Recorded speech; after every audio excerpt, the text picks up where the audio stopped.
All right, let us read, whatever, this is part 5. Here we go. This is called Skate Rats Unite. By Thanksgiving, what's up, Meep? This is my cat, Meep. She's a Scottish fold. She doesn't really have ears. Hey. Hello. Hello. Hi. She doesn't really have too much in the ear department. She can still hear and all that, but she just doesn't really have ears. Hey. Hey. Say hi. Anyway, here we go. By Thanksgiving of my freshman year, things were looking bright. I had skate friends to motivate me, and 10 minutes away in Guilford, New Hampshire was Gunstock ski area. Gunstock had a 1,400-foot vertical drop and 215 acres, so it was massive as far as I was concerned. And all of a sudden, I wasn't so bummed winter was upon me. I was starting to get amped about snowboarding, which was great and all, except that my parents weren't paying for me to get fired up about my old high school hobbies. My study and attendance patterns started to mimic those of my high school years. I did just enough in school to pass my classes so that my parents would keep the money flowing. Skateboarding magazines always won out over school books, and I'd taken a new interest in snowboarding literature. International Snowboard magazine was a hard-to-find original, but Transworld Publications had just come out with a new snowboarding magazine named appropriately Transworld Snowboarding, followed by Surfer Publications' Snowboarder. Inside of those magazines was a Sims advertisement showing Terry Kidwell tweaking out a method above a quarter pipe with a round tail freestyle board. Method air is a classic skateboarding trick performed on the backside wall of a halfpipe where the skater pulls the board up behind his back with bent legs, and his hand is on the heel side edge of the board. The more stylish skaters would push their back leg out straight at the apex of the jump to give the trick a smooth, tweaked out appearance in the air. As far as I was concerned, a person's style could be gauged by his or her methods. Here's a picture. That is, I think that's Egan's ramp in Laconia. He had a vert ramp that was like at that point, where we were at. Myself, Peter Fournet, Joel Muzzy, Scott Fortin, and a bunch of these younger kids that were living in and around the Laconia Guilford area. We had a vert ramp, and it was 16 feet wide, and I think it had 8-foot trannies. But and had really weird rules and hours that you could skate. It kind of actually sucked, but it was a fun ramp because it was all we had. Here we go. Kidwell translated that skate trick to snowboarding like nobody else at the time. Sims was a Californian skateboard brand, and Kidwell sealed the deal for me. I had to get a Sims freestyle board. Burton was the East Coast favorite, but all the Burton advertisements I had seen had racing photos, which didn't really interest me at all. Or few air shots of guys in red Burton team suits with a really bad riding style, i.e. stinky legs and no tweaking out of airs.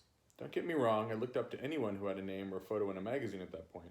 It just seemed that the Sims riders had more style, more speed, and speed didn't matter.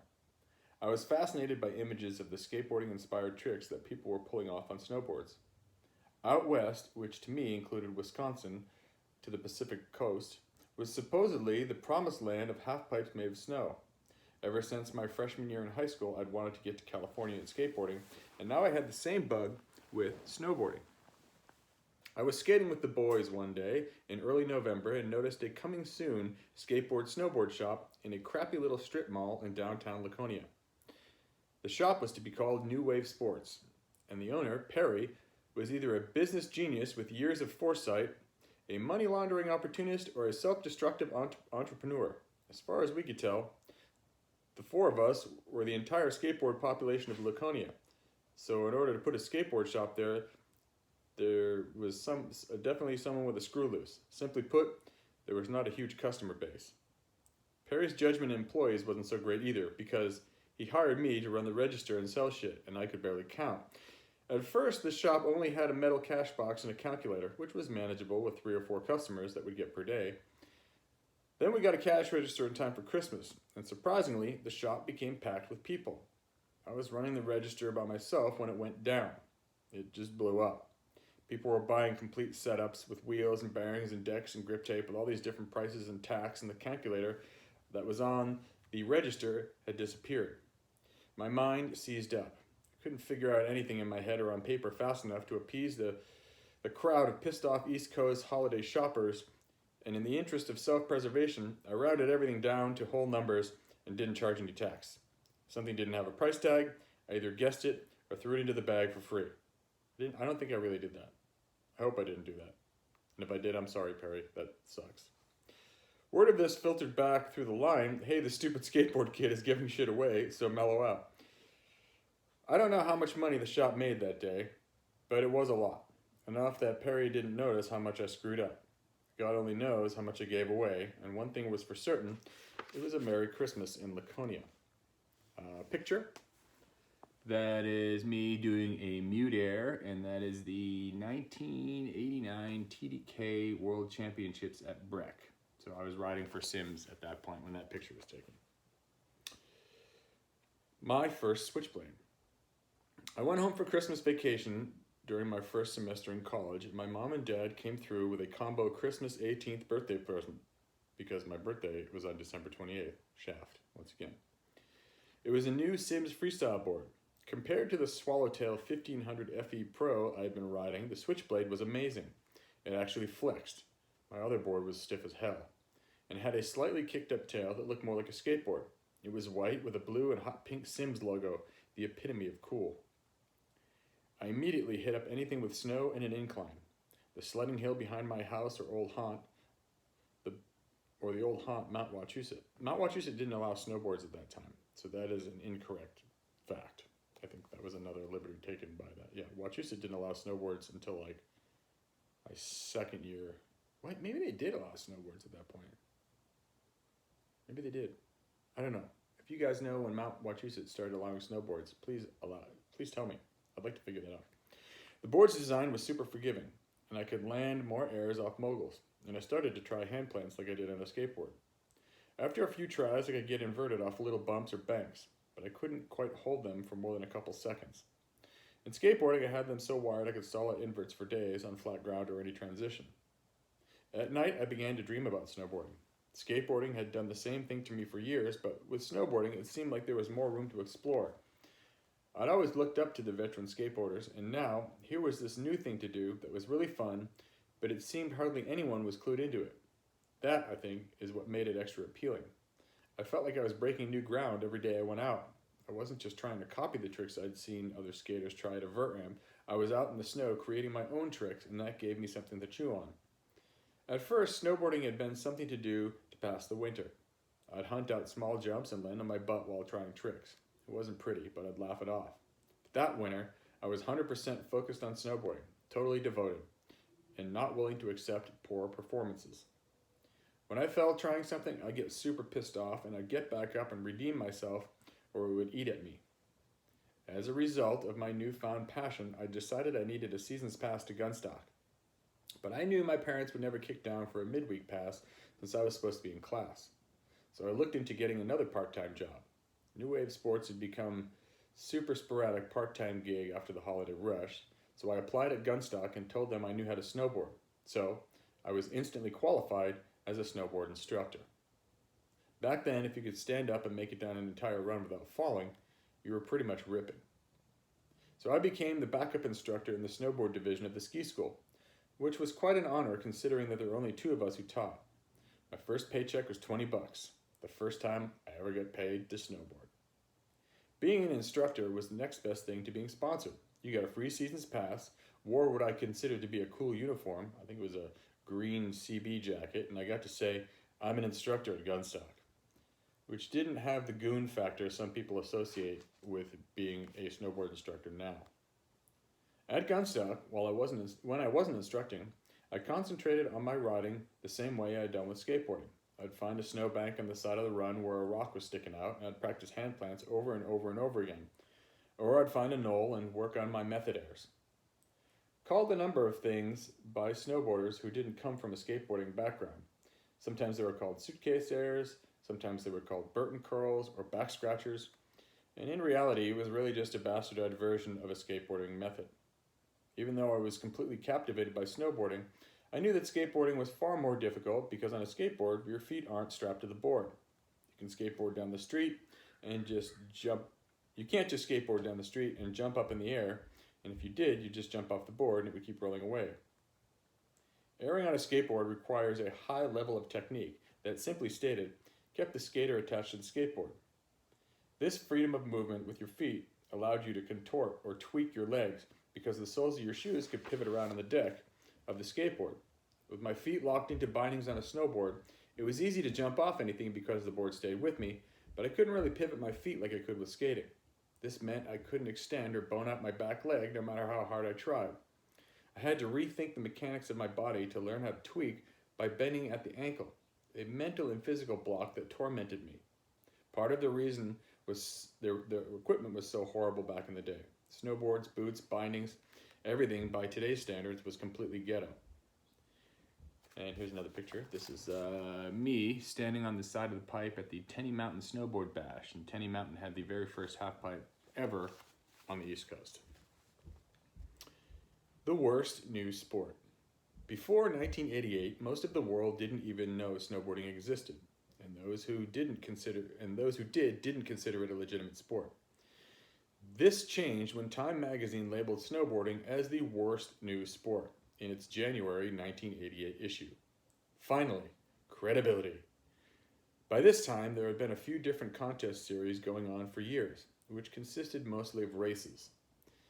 The rippers in the early to mid-80s were the guys and girls who could actually control their boards while sliding at semi-high speed through race courses made for skiers. Professional snowboarders were ranked based upon their giant slalom and slalom racing results, especially on the East Coast. By the late 80s, these snowboarders were actually carving turns thanks to better board shapes and newly adapted science, the side cut, which is the curve put on the edge that allows the boards to travel in an arc. Speed could approach 60 miles an hour on the bigger race courses. Things were getting serious, and seriously sketchy on that hoopty-ass equipment. The West Coast was way more freestyle-oriented.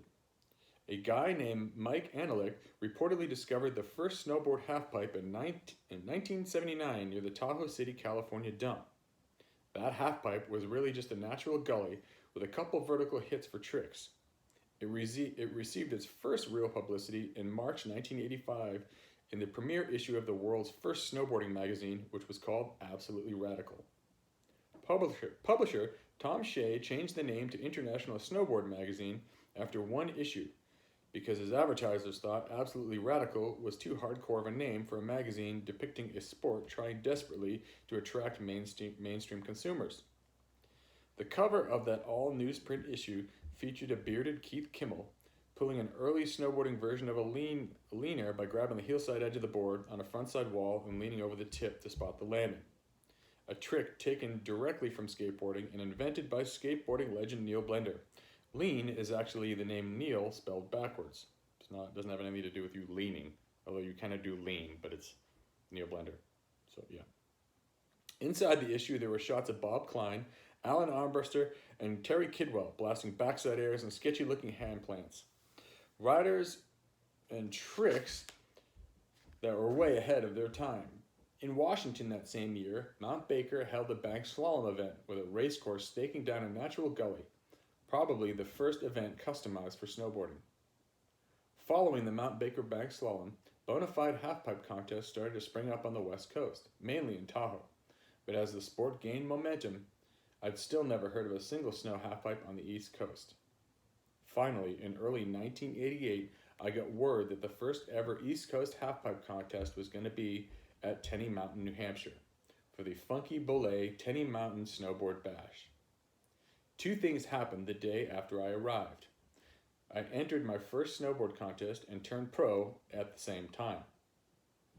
I was 18, and since there was only a men's pro division and no sponsored or amateur category, I was thus pro 18 and over category. So I went pro because I was 18 years old, not because anyone paid me any money to do it. That was February 20th, 1988. Whoa, so does that mean I went pro February 20th, 1988? That's weird. I was blown away by the sight of the halfpipe. In hindsight, that pipe was horrible. But I didn't know any better, and at the time, I thought it was the raddest thing on snow. There was a huge crowd of snowboarders, more than I'd ever seen in one place, probably around 30 or 40 riders. And there were mostly good riders, sponsored kids from Burton, Kemper, Flight, all the brands, not the usual struggling, and not the usual beginners just struggling down the mountain. I recognized Jeff Brushy and Chris Swires from our summer skate session in Burlington. A lot of the riders just carved down the pipe using the transitions as bank turns with an air thrown in at the bottom. But Brushy was working the walls like he was skating them, catching air on one wall, then pumping across the flat bottom to the other wall, and doing combo tricks that you'd only be able to do if you were skating a vert ramp. He was all decked out in hand-me-down Team Burton gear he'd scored from world champion Andy Coughlin. Brushy was known as the little kid who rips, and I was soon dubbed the kid with the helmet because I wore a helmet when I went there. So here's a couple pictures.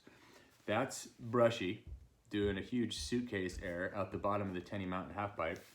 And there's me doing, I don't know, just trying to fly frontside, and I'm wearing a helmet. Way ahead of my time. Way ahead of my time. Brushy was known as the little kid who rips, and I was soon dubbed the kid with the helmet. Helmets definitely weren't a fashion statement back then, and I was the only person wearing one. A helmet was standard safety equipment on concrete and wood vert ramps, and I was just used to having one on my head. I was too oblivious, snowboarding in my own little world, to notice the snickering about my headgear. But I think the other riders eventually forgave this fashion faux pas because I'd become really good at hand plants, which also helped me get the blood flowing to my head. I found a few places in the pipe where those worked out well, and I stalled the living shit out of them, which resulted in cheers and hoots. After a few runs, I was hiking back up the pipe when a guy who looked almost as dorky as I was approached me. He was skinny, pimple-faced, and he had a camera around his neck. He said, "Hi, I'm Trevor Graves with International Snowboard Magazine." "You're ripping," he said, and he held up his camera to convey the point. At that moment, I thought I was part of something huge. After all, there was a guy here from International Snowboard Magazine taking pictures of me. As he walked away, I noted that his blue skin-tight North Face outfit had an ISM logo screened on its back.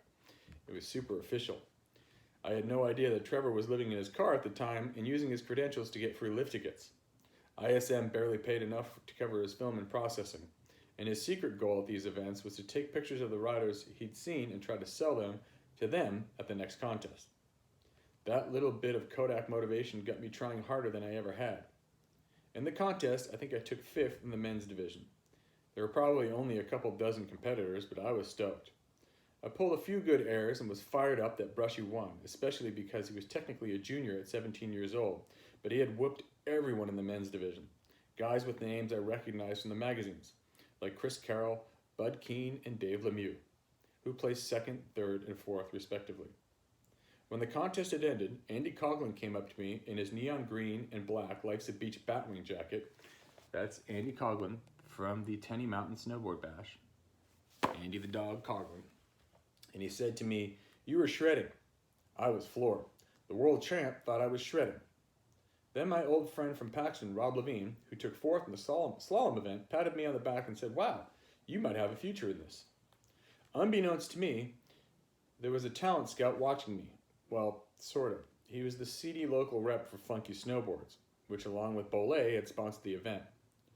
Perry Silverstein, my boss from New Wave Sports, had actually told the rep to check me out.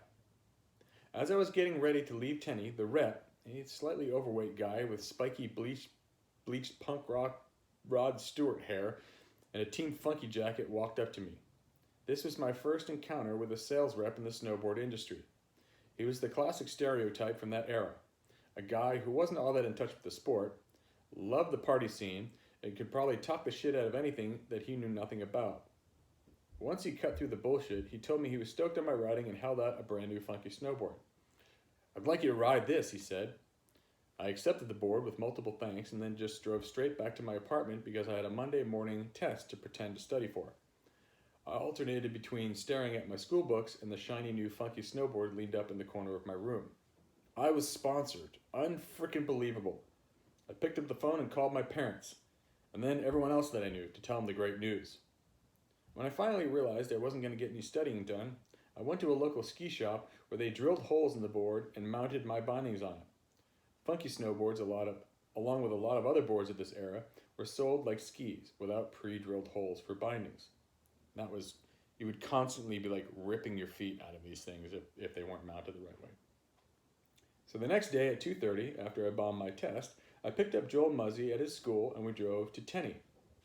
It was pouring rain and nearly dark when we arrived, but I was determined to ride that pipe again until I couldn't see a thing. I was soaked, cold, and loving it. I wasn't, however, loving the funky, which was stiff, ugly, and as heavy as a small Volkswagen. Even though the board my parents bought me, the Sim Switchblade, was way better, I was prepared to deal with the funky. After all, I was totally sponsored by the company. I went back to Tenny every day for the next 3 days, and then on Friday, the half-pipe was gone. The groomers had leveled it. I was furious. Why would they get rid of that beautiful pipe? It never occurred to me that the pipe was ruining a perfectly good ski run, and that me and a couple other guys were the only people who had ridden it since the contest ended. Another kid who was hanging out with his snowboard looking equally dismayed, the pipe was gone, confirmed the rumor that the next event of the New England Cup, which was the East Coast main circuit, would have a pipe too. The location, Neshoba Valley outside of Boston, and it was only 2 weeks away. The day before the Neshoba contest, I called Funky Snowboards and asked Mr. Party Rep guy, figuring he'd kick down for the next contest entry fee or maybe give me a t-shirt or something. I got transferred to Mr. Bitter guy, who informed me, Mr. Party Rep guy no longer works for Funky, and we didn't really tell him to give you that board, and can we have that board back? So just like that, I went from being sponsored by a cokehead to having his boss want the board back from them. So super, super roller coaster. Here's a picture of me that is from the OP Pro at Mount Avia outside of Quebec. And yeah, I think that picture was in that book that just came out. I forget what it's called, but there was like a hardbound snowboard book that came out that was really cool. I'll think of it in a minute. Anyway, here we go. We rolled up to Neshoba on February 28th, 1988, and there was another amazing, i.e. ghetto halfpipe staring at me right in the face. It looked like someone had plowed their driveway. I pulled a bunch of hand plants on my funky. I used it for this contest because I didn't want anyone to know my sponsorship had only lasted 2 weeks. And Jeff Brushy, along with this guy Jason Ford, who was riding a Sims, were pulling huge Burton curls, or like the methods where you grab the other side of the edge, the briefcase airs. The skaters in the crowd, including me, found the name Burton curl offensive because there were method errors in our terminology. My hand plants were good enough to get me 4th place. Brushy won again, no shocker there. And after that contest, Brushy became Super Pro. That was the last time I saw him for a while because he started traveling right after that with the Burton team. And the rest of us kept on slumming it at our little New England Cup events. So that's a cross rocket from, I think that's Snows Mountain across the street from Waterville. This is later, but this picture right here is actually from the Neshoba pipe contest, which was the second half pipe ever on the East Coast. I began to notice a division between the snowboarders. There were the experienced alpine snowboarders who kept their board on the ground, and they were the scrub skater guys like myself who wanted to get into the air as much as possible. Mimicking skateboarding heroes of the day like Gator, Chris Miller, Kevin Staub, and others. I ended up selling the funky board to a friend of mine for a couple $100. He told me later that board sucked and that I'd ripped him off. To be honest, I agreed with him. Did I sell that to you, Alexi? I don't know. Maybe I did. I'm sorry. To be honest, I had to agree with him, but he knew the rules. It was a dog-eat-dog world. Kids bartered and sold stuff all the time. Ripping off your friends was totally acceptable if they were stupid enough to pay the price. In March, I returned to work at Gunstock on my trusted Sims. My friends were telling me, with your skills, you gotta get hooked up, but I wasn't sure I was good enough for a legit sponsor. Then I saw a Team Kemper guy. The Team Kemper guy was the other instructor who worked with me at Gunstock. His name was Paul Bobian, and Paul went by the nickname of Fang around the New England circuit because he didn't have any front teeth. He was missing his choppers. And yeah, he rode for Kemper. Somehow, Paul had gotten hooked up since the last time I saw him. You could see him a mile away. He was all decked out in Kemper gear, the jumpsuit, the hat, the boots, the snowboard with Team Kemper stickers stuck on every square inch of the deck. Team Kemper guy was an okay snowboarder, but he wasn't what I considered to be pro caliber. In fact, I hope he doesn't read this, but he was kind of really horrible. Like, so horrible, I figured his family owned the company or something and gave him the gear because they felt sorry for him. That's bad that I said that. But Paul wasn't no brushy. Right then and there I realized, yeah, well, maybe I am good enough to get sponsored. Dave Lemieux, who had beaten me at the Tenny Mountain Snowboard Bash, rode for GNU Snowboards. I'd originally met Dave Lemieux a few years earlier at a skateboard ramp in Holden where we'd bonded over eggplants and lean details. Although he didn't have enough clout to help me out, he insisted that I deserved to get hooked up with a company. Amy Howitt, one of GNU's top pros, was touring the East Coast at the time, and Dave thought we would have fun riding together and maybe I'd get to network a little bit. Amy had photos in magazines, so she'd already earned my respect. She was from the West Coast, i.e. Mount Baker, Washington, where her father was the mountain manager, and was known to ride with the Mount Baker Hardcourse, a group of snowboarders that included Jeffrey Fulton, Dan Donnelly, Mike Rankwit, and Craig Kelly. Craig especially was one of the sport's most successful competitors, having chalked up some 20 first-place finishes during the last couple years, mostly as a racer for Sims, but he was also a ripping freestyler. He was having some unusual sponsorship issues at this point. He had two companies fighting over him. He signed on with Burton Snowboards when his contract with Sims was still valid, and a federal judge had ordered him to ride on a blank snowboard with no visible company logos until the smoke cleared. I figured that Craig must have signed on with Burton for a lot of money if the two companies were duking it out in court over him. It made me realize that maybe there were career opportunities in snowboarding, or at the very least, lots of free product to be had. With this in mind, I met up with Dave Lemieux and Amy Howitt at Snows Mountain, a tiny ski area across the street from Waterville Valley in New Hampshire. I rode with her that day, trying really hard to impress her, since she was the only big pro snowboarder I'd ever had this kind of one-on-one contact with. Going in, my expectations of her skills were pretty low. I mean, magazines or not, she was a girl, and all the girls that I'd seen ride at that point were really, really bad. There were girls who could race and girls who could carve, but as far as freestyle tricks went, I hadn't really seen much at this point. Amy, on the other hand, hit the big jumps and grabbed her airs, rocket airs, mutes, methods. She used skate terminology, which I thought was rad. She knew what she was doing and what she was talking about, which made me really nervous around her. Near the end of the day, I finally worked up the courage to talk business, babbling at her on the chairlift. I'm like, well, I'm sort of trying to hook up with GNU. You think maybe you could I could use you as a reference? And she said, yeah, sure, no problem, because Amy's the coolest ever. And that was it. She didn't say I ripped or anything, but she said no problem, and that was totally good enough for me. On March 6th, 1988, Loon Mountain in New Hampshire, one of a handful of resorts in New England that were allowing snowboards on their slopes at that time, held a giant slalom race that I had no interest in entering. But I had heard that Terry Kidwell was going to be there, so I had to weigh out the whole drive to Loon and see my hero or stay at home and study predicament. Well, the answer to me was obvious. Loon Mountain was the first mountain I flailed my way down on a snowboard all those years ago, and it felt good to ride around the place without feeling like a complete idiot. I don't remember much about the contest except for one thing, Terry Kidwell. After the unremarkable race, mountain management opened up the freestyle ski jumps where hot dog skiers would practice gainers and spread eagles and stuff to the snowboarders. These jumps looked like skateboard quarter pipes, and some of them were 8 or 9 feet tall and pointed straight up like rocket launch pads. The ski patrol insisted that anyone hitting them had to wear a helmet.